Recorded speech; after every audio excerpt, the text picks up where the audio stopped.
Hello everyone, welcome back to my channel.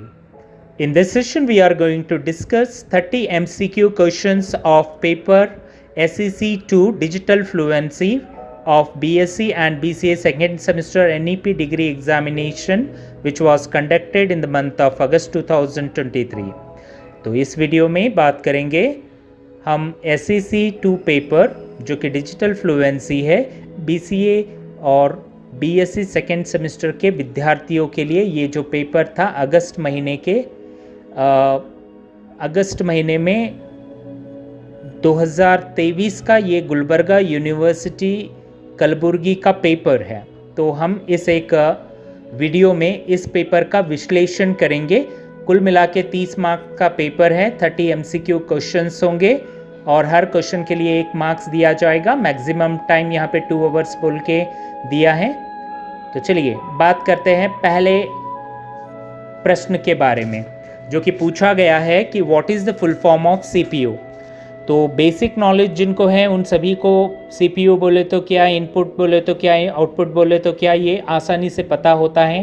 तो CPU यानी central processing unit होता है, वो कंप्यूटर प्रोसेसिंग नहीं है, ना ही कंप्यूटर प्रिंसिपल यूनिट है, ना ही कंट्रोल प्रोसेसिंग है। ये एक सेंट्रल प्रोसेसिंग यूनिट है। इनपुट और आउटपुट के बीच में ये यूनिट आता है जिसका नाम सेंट्रल प्रोसेसिंग यूनिट है। So the right option of the first question is option C, central processing unit. Question second is which of the following are the physical devices of a computer. So option A hardware, option B software, option C software, system software, option D is the packages. So software means it's not a physical device, system software is not a physical device, packages are also not a physical device, so only the hardware is a physical device, right? So option A is the right answer. तो hardware क्या है, एक physical device है computer का, software नहीं है। Software में ही packages भी आएगा, सिस्टम सॉफ्टवेयर भी आएगा। तो सही उत्तर क्या है, ऑप्शन ए है। तीसरा प्रश्न, full form of UNIVAC is dash. जब हम जनरेशंस ऑफ कंप्यूटर पढ़ते हैं तो पहले जनरेशन में आपको यूनिवैक कंप्यूटर के बारे में बताया जाता है। सो यूनिवर्सल ऑटोमेटिक कंप्यूटर बोल के। सो यूनिवर्सल ऑटोमेटिक कंप्यूटर यानी ऑप्शन ए ही सही है। ना ही वो यूनिवर्सल अरे कंप्यूटर है, ना ही यूनिक ऑटोमेटिक कंप्यूटर है, ना ही अनवैल्यूड ऑटोमेटिक कंप्यूटर है। तो सही जवाब है यूनिवर्सल ऑटोमेटिक कंप्यूटर।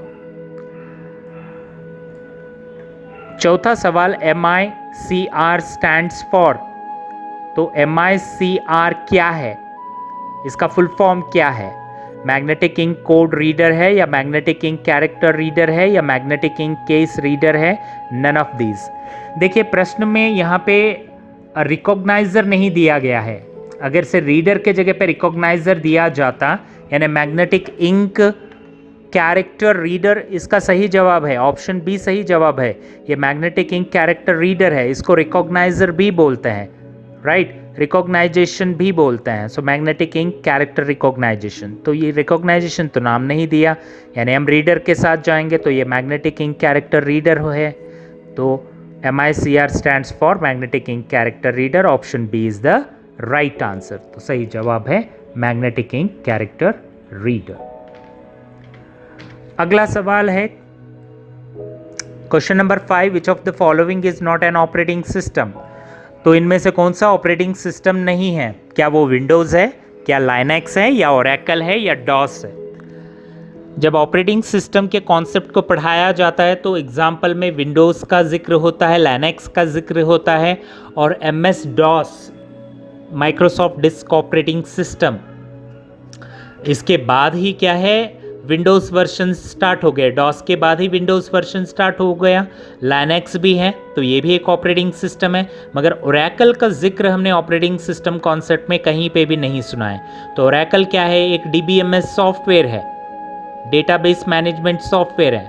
तो हमें क्या ढूंढना है, नॉट एन ऑपरेटिंग सिस्टम। इनमें से कौन सा ऑपरेटिंग सिस्टम नहीं है? 3 तो ऑपरेटिंग सिस्टम है, मगर ओरेकल ऑपरेटिंग सिस्टम नहीं है। तो सही जवाब क्या है, option C, Oracle. Question number 6, which is the Linux operating system? Is it a private operating system or Windows operating system or open source operating system or none of these? So हमें क्या है, सवाल दिया गया है कि इसमें से Linux ऑपरेटिंग सिस्टम क्या है, which is the Linux operating system. ठीक है, तो सही जवाब है Linux एक ओपन सोर्स ऑपरेटिंग सिस्टम है. ठीक है, so Linux is an open source and community developed operating system for computer, servers, mainframes, mobile devices and embedded devices. So सही जवाब है open source. Seventh question, which of the following is an input device. So बहुत ही आसान सवाल है. Plotter है, printer है, वीडियो है, तीनों भी आउटपुट डिवाइस है. तो माउस क्या है, ये एक इनपुट डिवाइस है. तो पूछा भी इनपुट डिवाइस है, तो ऑप्शन डी सही जवाब. अगला सवाल, which of the following is equal to a gigabyte. तो हमें क्या फाइंड आउट करना है, अ गीगाबाइट मतलब 1 गीगाबाइट में कितने बाइट या कितने एमबी होते हैं या कितने केबी होते हैं, ये मुझे पता करना है. ठीक है, तो अगर से 1 जीबी बनाना है तो मेरा मेजरमेंट क्या होना चाहिए, 512 जीबी तो नहीं होगा. 1 जीबी में 512 जीबी तो नहीं होगा, यानी बी ऑप्शन तो रॉन्ग हो गया. और डी ऑप्शन है 1024 बिट से 1 किलो बाइट बनता है. ठीक है, 1 किलो माफ़ कीजिए 1024 बाइट से 1 केबी बनता है. ठीक है, 1024 बिट से 1 केबी भी नहीं बनेगा, 1024 बाइट से 1 केबी बनता है. तो ऑप्शन ए बी दोनों भी रॉन्ग हो गए, और वैसे भी तो सी भी रॉन्ग ही है. तो बचा ऑप्शन डी भी रॉन्ग हो गया. बचा ऑप्शन सी जो कि 1024 मेगाबाइट्स है. तो 1024 मेगाबाइट्स इक्वल्स टू 1 गीगाबाइट. तो सही जवाब है option C. Next question, question number 9, the full form of APK. So APK का फुल फॉर्म क्या है. सो कई बार हम एंड्रॉयड एप्लीकेशन किट भी बोलते हैं, right. So the full form of APK. तो APK का फुल फॉर्म क्या है बोल के पूछा गया है. तो जनरली हम बोलते हैं APK एंड्रॉयड एप्लीकेशन पैकेज बोल के. अगर से A यानी कि एंड्रॉयड हो जाएगा तो P क्या होना चाहिए, पैकेज होना चाहिए. पेज नहीं आएगा, फ़ोन नहीं आएगा, पीपल नहीं आएगा. ठीक है, सो एंड्रॉयड एप्लीकेशन पैकेज यानी कि पैकेज तो आ गया. K stands for kit. तो इनमें से मुझे सही ढूंढना है, तो package kit, android package kit, option C इसका सही जवाब होगा, right. So option C is the right answer for the full form of APK, android package kit. Next question number 10, the most important part of computer is CPU. The simple answer CPU. Keyboard, disk, printer नहीं रहेंगे तो भी हम computer चला सकते हैं, मगर CPU नहीं रहा तो नहीं चला सकते. So one of the integral and the most important part is CPU. Question number 11, a word processor would most likely to be used to do. तो वर्ड प्रोसेसर अगर से हम इस्तेमाल करेंगे तो most likely to be used to do मतलब हम किस काम के लिए वर्ड प्रोसेसर का इस्तेमाल करते हैं. क्या अकाउंट के लिए करते हैं, या इन्वेंट्री मेंटेन के लिए करते हैं, या कंप्यूटर में सर्च मीडिया के लिए इस्तेमाल करते हैं, या एक बायोग्राफी टाइप करने के लिए. तो सही जवाब तो है टाइप ऑफ बायोग्राफी, मतलब वर्ड प्रोसेसर हम इस्तेमाल करते हैं बायोग्राफी टाइप करने के लिए. यानी कि वर्ड प्रोसेसर एप्लीकेशन सॉफ्टवेयर है माइक्रोसॉफ्ट वर्ड, तो वर्ड प्रोसेसर बोला जाता है माइक्रोसॉफ्ट वर्ड को टाइप ऑफ बायोग्राफी के लिए. यानी कि कोई भी कंटेंट टाइप करने के लिए, किसी भी प्रकार के डॉक्यूमेंट्स को प्रिपेयर करने के लिए हम लोग इस एक वर्ड प्रोसेसर का इस्तेमाल करते हैं. Question number 12, what is a Microsoft power point. So Microsoft power point क्या है. सो Microsoft power point is a presentation application software, right. ना ही ये स्प्रेडशीट है, ना ही डेटाबेस प्रोग्राम है. स्प्रेडशीट प्रोग्राम यानी कि माइक्रोसॉफ्ट एक्सेल होगा, डेटाबेस प्रोग्राम यानी कि MS एक्सेस होगा, और ऑप्शन बी प्रेजेंटेशन प्रोग्राम यानी कि पावर पॉइंट होगा. तो सही जवाब है option number B, presentation program. Next question number 13, which of the following isn't part of spreadsheet, यानी मेरे एक्सेल में अगर से मैं स्प्रेडशीट इस्तेमाल कर रहा हूं तो स्प्रेडशीट का इनमें से कोई एक ऑप्शन स्प्रेडशीट का पार्ट नहीं है। Isn't part of a spreadsheet मतलब कौन सा पार्ट स्प्रेडशीट का नहीं है? क्या वो रो नंबर नहीं है, या कॉलम नंबर, या कॉलम लेटर, या सेल एड्रेस? सेल एड्रेस तो होता है, the combination of row and column is called as cell address बोलते हैं, यानी कि जो छोटा बॉक्स जनरेट होता है एक रो और एक कॉलम को मिलाने पर उसे सेल एड्रेस बोलते हैं। तो स्प्रेडशीट में सेल एड्रेस होता है, रो के नंबर्स होते हैं, कॉलम के लेटर्स होते हैं, मगर कॉलम के नंबर नहीं होते हैं, क्योंकि रो नंबर आ गया तो कॉलम नंबर नहीं आ सकता। Row number, column letter, ABCD बोल के कॉलम के नाम रहेंगे, रो के नाम 1 2 3 बोल के रहेंगे, तो कॉलम नंबर नहीं आएगा। तो मुझे क्या ढूंढना है? Isn't part of spreadsheet, column number is not a part of a spreadsheet, so right option is option B. Coming to the question number 14, an email account includes a storage area often called, यानी email ID है मेरे पास, email account में कौन सा storage area होता है इनमें से? क्या वो अटैचमेंट है, क्या वो हाइपरलिंक है, क्या वो मेल बॉक्स है, या IP एड्रेस है? तो मेल बॉक्स में सारे मेल्स होते हैं, एक प्रकार का स्टोरेज एरिया है जहाँ पे हमारे ईमेल्स को हम देख सकते हैं। ईमेल अकाउंट ओपन करेंगे तो मेल बॉक्स में मुझे क्या मिलेगा? मेरे मेल्स मिलेंगे, यानी कि वो स्टोर होते हैं। तो storage area means storage area is often called as mailbox in email account. Okay, the next question, what is the full form of email? Simple है बहुत ही, electronic mail. So option B is a electronic mail. Question number 16, which of the following is considered as an unsolicited commercial emails? So unsolicited इसका मतलब क्या होता है? जो बिना अपेक्षा किए हुए अगर से कोई कमर्शियल मेल आपके मेल आईडी पे आता है, राइट, तो वो कहाँ पे आता है या उस जगह को क्या बोलते हैं? राइट, तो क्या वो वायरस कहलाता है, क्या वो मालवेयर कहलाता है, क्या वो स्पैम कहलाता है, या ये सभी कहलाता है?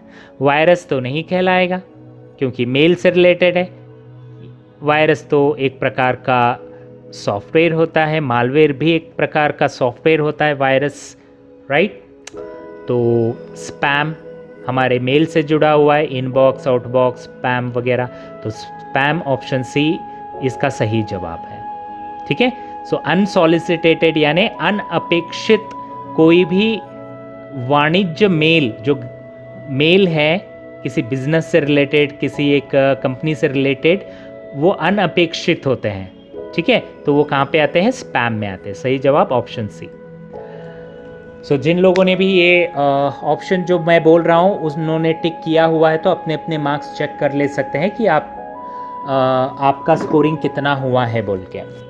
चलिए आगे बढ़ते हैं। Question number 17, it can be a software program और a hardware device that filters all data packets coming through the internet. A network is known as, यानी एक सॉफ्टवेयर प्रोग्राम या हार्डवेयर डिवाइस है जो क्या करता है, ये जितने भी डेटा पैकेज हमारे इंटरनेट के जरिए आते हैं उनको फिल्टर करता है। तो उस नेटवर्क को हम क्या एंटीवायरस बोलेंगे, क्या फायरवॉल बोलेंगे, क्या कुकीज बोलेंगे, या मालवार बोलेंगे? राइट, तो इसका जो सही जवाब है वो तो है फायरवॉल बोल के। यहाँ पे वेल हुआ है, स्पेलिंग मिस्टेक हुआ है, फायरवॉल है। ठीक है, सो फायरवॉल, तो firewall is a network security device that monitors the incoming and outgoing network traffic and decides whether to allow और block a specific traffic based on a defined set of security rules. यानी ये क्या decide करता है? ये decide करता है कि कौन से पैकेज को रिसीव करना है, किस पैकेट को भेजना है, ठीक है, किस पैकेट को कंप्यूटर में आने से रोकना है, राइट। सो वायरस से सुरक्षित रखने के लिए एक सिक्योरिटी सिस्टम के तौर पर इस एक फायरवॉल का इस्तेमाल हम लोग हमारे कंप्यूटर में करते हैं। ठीक है, so firewall is the right option.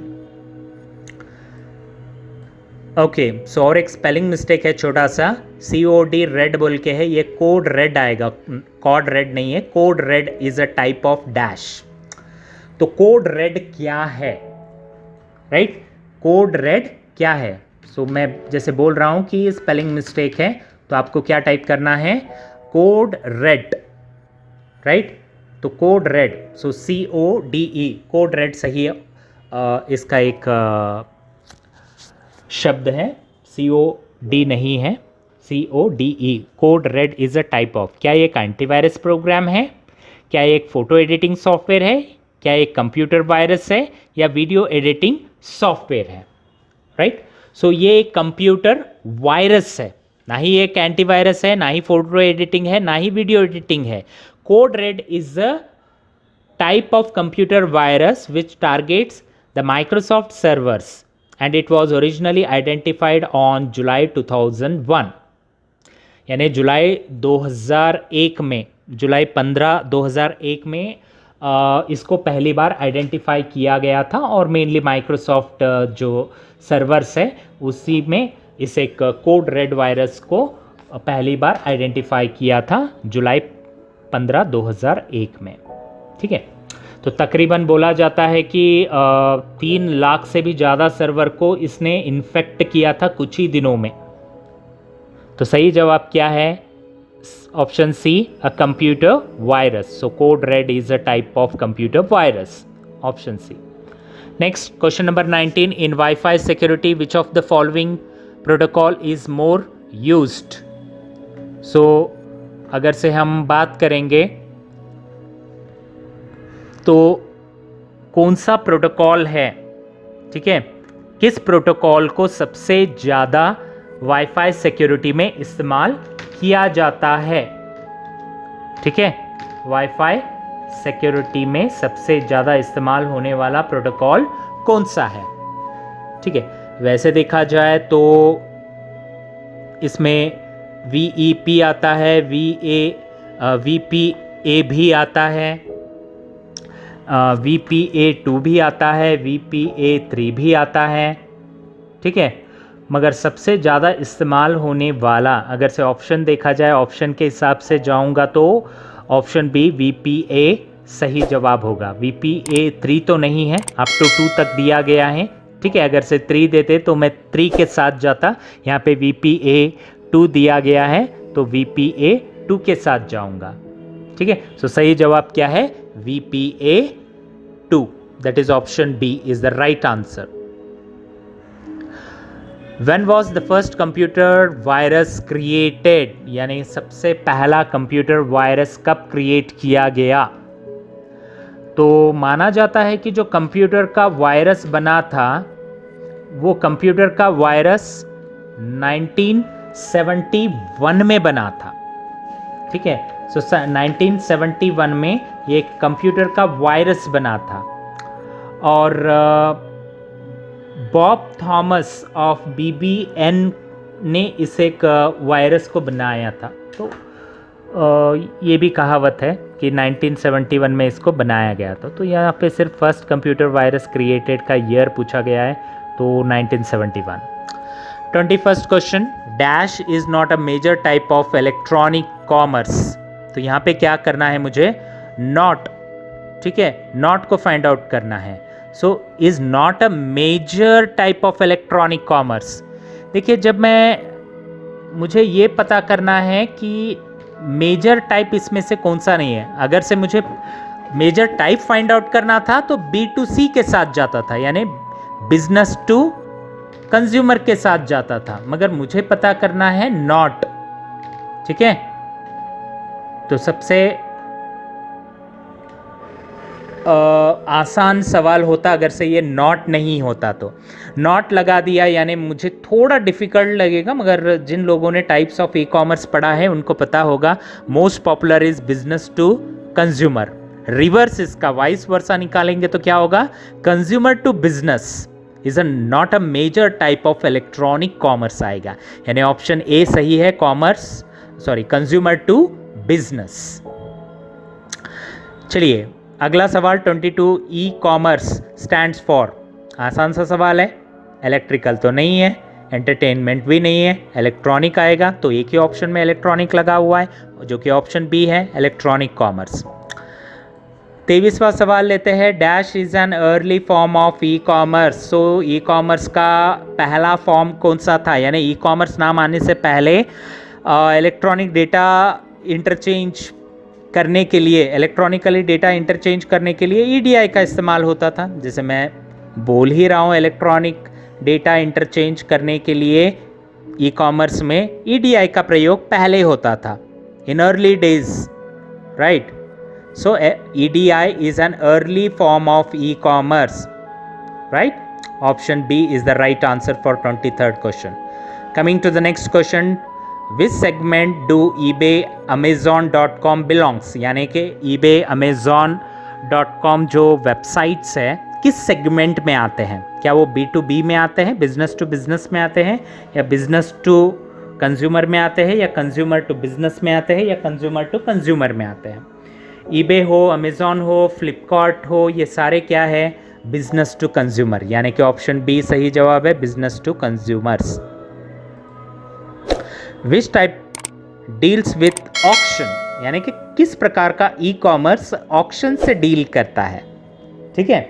तो ये भी वैसा देखा जाए आसान सा सवाल है, C2C, कंज्यूमर टू कंज्यूमर, क्योंकि खरीदने वाला भी कंज्यूमर होता है, बेचने वाला भी कंज्यूमर होता है, ऑक्शन के जरिए यहाँ पे खरीदा और बेचा जाता है। तो option D is the right answer. Coming to the 26th question, which of the following is not related to security mechanism, यानी इनमें से कौन सा सिक्योरिटी मैकेनिज्म से संबंधित नहीं है? इंक्रिप्शन, डिक्रिप्शन, ई कैश या सभी? इंक्रिप्शन डिक्रिप्शन सिक्योरिटी मैकेनिज्म से संबंधित है, ई कैश सिक्योरिटी मैकेनिज्म से संबंधित नहीं है। So option C. Which of the 27th, which one is not an e payment method used in India, मतलब इनमें से कौन से ई पेमेंट मेथड को इंडिया में यूज़ नहीं किया जाता? वैसे तो सभी को इस्तेमाल किया जाता है, डेबिट कार्ड हम लोग इस्तेमाल करते हैं, क्रेडिट कार्ड इस्तेमाल करते हैं, ई चेक का भी इस्तेमाल करते हैं, तो शॉपिंग में ये सभी का इस्तेमाल होता है। तो सही ऑप्शन क्या है? None of these. आगे बढ़ते हैं, 28th question, the solution for all business needs is dash. सभी बिजनेस सॉल्यूशंस का मतलब the solution for all business needs, right, इनमें से क्या है? क्या वो ईडीआई है, क्या वो ईआरपी है, क्या वो सप्लाई चेन मैनेजमेंट एससीएम है? ठीक है, EDI is a early form of e commerce बोल के हमने ऑप्शन में देखा है, यानी कि बिजनेस का सोल्यूशन तो नहीं है ये, ठीक है। और सप्लाई चेन मैनेजमेंट, हाँ, बिजनेस में इस्तेमाल किया जाता है, मगर हमें क्या है, solution for all business needs find out करना है। तो ईआरपी इसका सही जवाब है। So ERP is a type of software system, मतलब एक प्रकार का सॉफ्टवेयर सिस्टम है जो कि ऑर्गेनाइजेशंस को मदद करता है। This system helps the organisations to automate and manage the core business processes for optimal performance, यानी कि उनके परफॉर्मेंस को इंक्रीज करने के लिए, ज़्यादा से ज़्यादा बिजनेस में बढ़ोतरी करने के लिए ये ईआरपी क्या करता है, एक प्रकार का सॉफ्टवेयर सिस्टम है जो हर ऑर्गेनाइजेशंस को अपने कामों को ऑटोमेट करने के लिए और कोर बिजनेस प्रोसेसेस को मैनेज करने के लिए हेल्प करता है। तो ERP is the right answer, option B is the right answer. Coming to the question number 29, what is the full form of EFT? बहुत ही आसान है, EFT, E यानी इलेक्ट्रॉनिक हो जाएगा, F यानी फंड हो जाएगा, अभी यहाँ पे फंड्स लगाया गया है, फंड्स है, ठीक है। T यानी कि ट्रांसफ़र, ट्रांसफ़र चारों जगह पे ट्रांसफ़र है, मगर E का ढूंढना है। इलेक्ट्रॉनिक कहाँ पे लगा हुआ है? यहाँ पे एक इलेक्ट्रॉनिक है, यहाँ पे एक इलेक्ट्रॉनिक है। F क्या है? फंड्स है, तो ऑप्शन ए सही है। फॉरेन तो नहीं होगा, electronic foreign transfer, electronic funds transfer होगा। So option A is the right answer. Okay, coming to the last question, तो चेक कर लीजिए कितने सही जवाब हो गए आपके बोल के। आखिरी सवाल, bad posture of using computer में कॉज डैश, यानी आप कंप्यूटर इस्तेमाल करते समय किस प्रकार से, किस पोजीशन में आप बैठते हैं। अगर से आपका पोस्चर, बैठने का तरीका गलत है तो क्या क्या दिक्कतें हो सकती हैं? सिर्फ नेक पेन होगा या शोल्डर पेन होगा या फिर सिर्फ आपको बैक एच होगा या फिर सभी होगा? जाहिर सी बात है, अगर से सही बैठ के अगर से सही काम नहीं करेंगे कंप्यूटर के ऊपर तो ये सारी चीज़ें हो सकती हैं। नेक पेन भी हो सकता है, शोल्डर पेन भी हो सकता है, बैक पेन भी हो सकता है, सारा कुछ हो सकता है, यानी सारे दर्द हो सकते हैं आपको। So option D is the right answer, all of these, right. So this is the end of this session, यानी कि इस सेशन का समापन यहाँ पे होगा। जैसे मैंने बताया कि ये डिजिटल फ्लुएंसी का क्वेश्चन पेपर है, ठीक है। तो ये क्वेश्चन पेपर मैंने आपके सामने रखा हुआ है, इसके जवाब भी आपके सामने रखा हुआ है। सही जवाब क्या है किस सवाल के, ठीक है, आप चेक कर लीजिए, आपका स्कोरिंग पता चलेगा। इवन जो अभी फर्स्ट सेमेस्टर में पढ़ रहे हैं, चाहे वो बीए हो, बीकॉम हो, बीएसडब्ल्यू वगैरह कोर्स के, जिन लोगों को डिजिटल फ्लुएंसी सब्जेक्ट है उनको भी ये हेल्प होगा वीडियो, क्योंकि आपके सेमेस्टर के एंड एग्जामिनेशन में आपको ऐसे ही सवाल पूछेंगे या इनमें से कई सवाल आपको आ सकते हैं, मगर ऑप्शन बदल के दिए जा सकते हैं। So kindly like, share and comment and subscribe my channel. Thank you for watching.